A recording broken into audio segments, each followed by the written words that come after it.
പ്രേമലു 2ന്റെ ഷൂട്ടുമായിട്ട് ബന്ധപ്പെട്ട് എന്തെങ്കിലും അപ്ഡേറ്റ് ഉണ്ടോ? ഇല്ല, എനിക്ക് അറിഞ്ഞില്ല. ഞാൻ ചോദിച്ചിട്ട് കുറച്ചു നേരം മുമ്പ് ഗിരീഷ് ചോദിച്ചു, പറഞ്ഞ എഴുത്ത് തുടങ്ങുന്നേ ഉള്ളൂ, പറയാം എന്നാണ് പറഞ്ഞിട്ടുള്ളത്. അറിഞ്ഞില്ല ഉണ്ടോ ഇല്ലയോ. ശരിക്കും പറഞ്ഞാൽ പ്രേമലു ഭയങ്കര ഒരു ബ്രേക്ക് എന്ന സിനിമയാണ്. പ്രത്യേകിച്ച് അതിലെ പെണ്ണേന്ന് നിർത്തിക്കോ എന്ന് പറയുന്ന ഒരു ഡയലോഗ് ഉണ്ടല്ലോ. അത് ശരിക്കും ആ ഡയലോഗ് ഈ ഒരു സ്ക്രീൻ പ്ലേയിൽ ഉണ്ടായിരുന്നതാണോ, അത് നിങ്ങൾ മോഡിഫൈ ചെയ്ത് കൊണ്ടുവന്നതാണോ? സ്ക്രീൻ പ്ലേയിൽ ഉണ്ടായിരുന്നത് ആദ്യം ഇത് നിർത്തിക്കോ നീയും എന്ന്, പെണ്ണെടുത്ത് നീയും എന്ന് മാത്രമേ സ്ക്രിപ്റ്റിൽ ഉണ്ടായിരുന്നുള്ളൂ. പക്ഷെ അതൊരു സാധനം ഉണ്ട്, കാരണം ഈ ത്രൂ ഔട്ട് അവൾ പാടിക്കൊണ്ടിരിക്കുന്നുണ്ട്. അപ്പോൾ ഇവൻ്റെ അടുത്ത് നിർത്താൻ പറഞ്ഞിട്ട് നീയും എന്നുള്ള സംഭവം ഉണ്ടായിരുന്നു. അത് പെണ്ണെ നീ നിർത്തിക്കുമെന്ന് ഞാൻ ആ സമയത്ത് ചുമ്മാ പറഞ്ഞു നോക്കിയപ്പോൾ ഗിരീഷ് ഏറ്റവും ഇഷ്ടപ്പെട്ട് പറഞ്ഞോളൂ. അപ്പൊ ആ ഒരു ഡയലോഗ് അത്രയും ഹിറ്റായ സമയത്ത് എങ്ങനെയായിരുന്നു റെസ്പോൺസുകളൊക്കെ വന്നിട്ടുണ്ടായിരുന്നത്? ഇപ്പൊ കുറച്ചു നാളായിട്ട് തന്നെ ആര് കണ്ടാലും ആദ്യം പറയുന്നത്.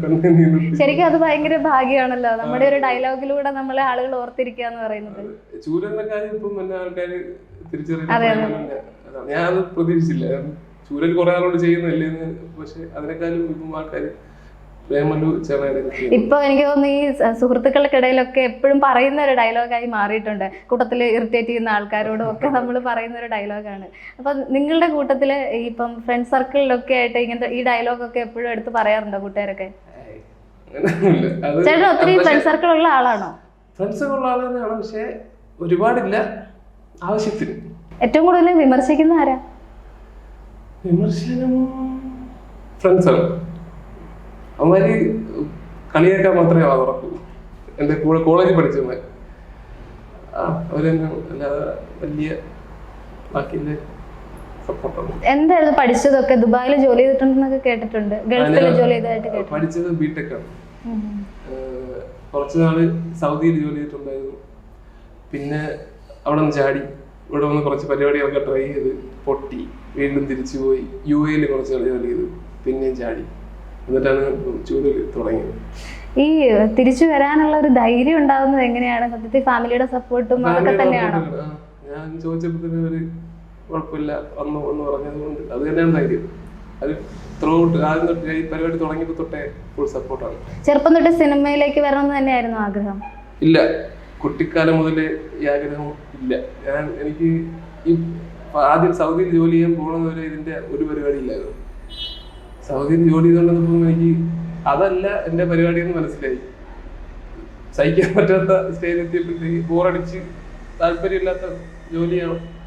അപ്പം എന്തെങ്കിലും ഒന്ന് വേറെ ട്രൈ ചെയ്യണമെന്ന് വിചാരിച്ചിട്ട്, സിനിമ ഇഷ്ടമാണ് മുമ്പേ, യൂട്യൂബ് ചാനൽ തുടങ്ങാം എന്നുള്ള സെറ്റപ്പിലാണ്. ആ സമയത്ത് യൂട്യൂബ് ചാനലുകളൊക്കെ ആൾക്കാർ തുടങ്ങി വരുന്നതേ ഉള്ളൂ.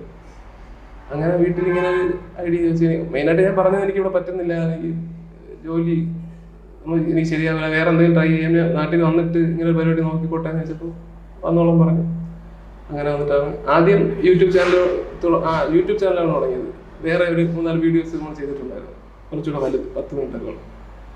ഈ സറ്റയർ പോലെയുള്ള സംഭവം. അത് കഴിഞ്ഞിട്ട് ആണ് ഞാൻ ഫ്ലവേഴ്സിൽ ഈ ചക്കപ്പഴം എന്നുള്ള സംഭവം സിറ്റ്കോമിന്റെ സ്ക്രിപ്റ്റ് ചെയ്യാൻ ക്ലിയർ ചെയ്ത്. അവിടെ ഒരു അയച്ചു കൊടുത്തിട്ട് ആദ്യം ഉപ്പുമുളകിലാണ് ഞാൻ ആദ്യം എഴുതിയത്. ഒരു ദിവസം ഇതുപോലെ ഞാൻ വെറുതെ അതിന്റെ ഒരു എപ്പിസോഡ് ഞാൻ ചുമ്മാ വെറുതെ എഴുതി സെറ്റിൽ കൊണ്ടുപോയി. ഡയറക്ടറെ കാണിച്ചു. ഓൾറെഡി ഡയറക്ടറൊക്കെ മുമ്പേ പരിചയമുണ്ട്. അത് ഷൂട്ട് നടക്കുന്ന സ്ഥലം എനിക്ക് ഒരാൾ പറഞ്ഞു തന്നു. അതിന്റെ അതെ, പാറമണ വീട്. അന്ന് എഴുതിക്കൊണ്ടിരുന്ന അഫ്സൽ കരുനാഗപ്പള്ളി എൻ്റെ ഒരു ഫ്രണ്ടിന്റെ ഫ്രണ്ടായിരുന്നു. അപ്പം അവൻ പറഞ്ഞു ഇവിടെ സ്ക്രിപ്റ്റ് പുറത്തുനിന്ന് എടുക്കുന്നുണ്ട് എന്ന് പറഞ്ഞിട്ട് ഞാൻ വെറുതെ ഒരു എപ്പിസോഡ്, ഞാൻ അതിന് ഒന്നും എഴുതിയിട്ടില്ല, സ്ക്രിപ്റ്റ് പറഞ്ഞ താനെ എവിടെ എഴുതിയിട്ടില്ല, ചുമ്മാ ഒരു 20 മിനിറ്റ് വരുമെന്നുള്ള ഒരു ഊഹത്തിൽ എഴുതി കൊണ്ട് കാണിച്ചപ്പോൾ ഡയറക്ടർ ഇഷ്ടപ്പെട്ട് എടുത്ത് ഇനി എഴുതി കൊണ്ടുപോവാ എന്ന് പറഞ്ഞു. അങ്ങനെ സെറ്റിൽ കൂടെ ഉണ്ടായിരുന്നു. പക്ഷെ എഴുതി കഴിഞ്ഞ് പുള്ളി ഇഷ്ടപ്പെട്ട് കഴിഞ്ഞിട്ട് പിന്നെ അതിലങ്ങനെ എഡിറ്റിംഗ് ഒന്നും നടത്തേണ്ടി വന്നില്ല. അത് ബാക്കി ആർട്ടിസ്റ്റുകളും ഇംപ്രൂവൈസ് ചെയ്ത് അവർ ചെയ്തു. പിന്നെ സെയിം ഡയറക്ടറാണ് ഈ ചക്കപ്പഴം ചെയ്തത്. അപ്പം പുള്ളി എന്നെ വിളിച്ചു.